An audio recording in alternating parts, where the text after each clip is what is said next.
Journalist bundled into a car by plainclothes officers. Just because I'm speaking the truth. A TV presenter tearful as he's detained at an airport.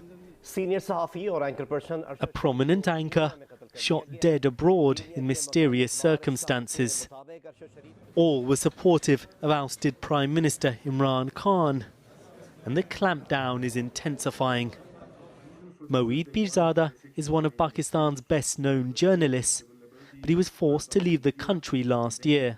I feared that I'll be picked up and I'll disappear. I would be jumped in a jail. You were afraid for your life? I was. Now, are you still under threat? I do get anonymous calls. I reported it to the relevant authorities. I keep on reporting them. Someone is trying to make me realize that we know where you are and you're vulnerable. Don't think that you are that you're safe. And also, there's so many cases against me. They keep on registering new cases against me, anti-state and so on, in Pakistan. When Imran Khan was in power, there were also attacks on journalists. This is CCTV of one after he was beaten at gunpoint. Pakistan's powerful military and intelligence services were allied to Imran Khan back then and targeted their critics. Now the military's fallen out with Khan, and it's those sympathetic to him who are in their sights.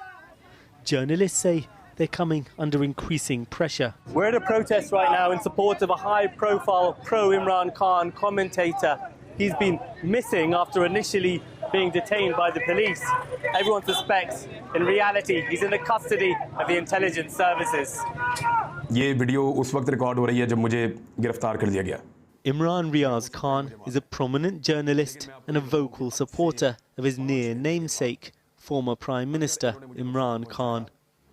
He was previously detained last year, and campaigners are increasingly worried about his safety. But like many of the journalists now targeted, he was once considered close to the intelligence services.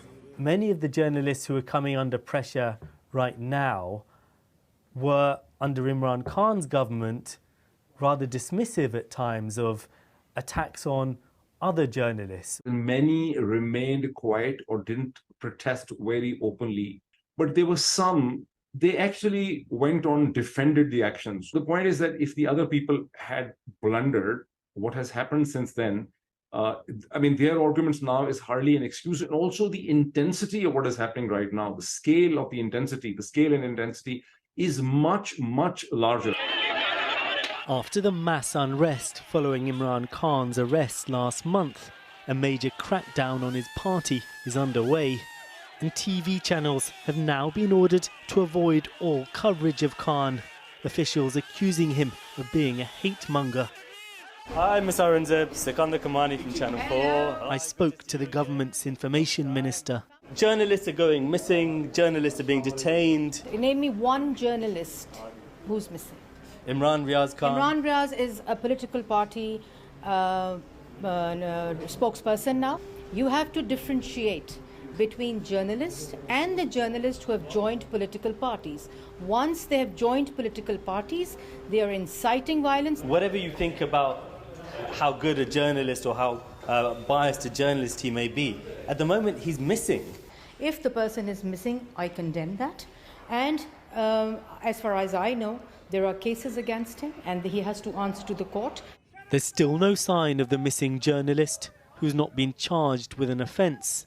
The intelligence services deny holding him, whilst the government and military deny unfairly targeting the media. But few believe that.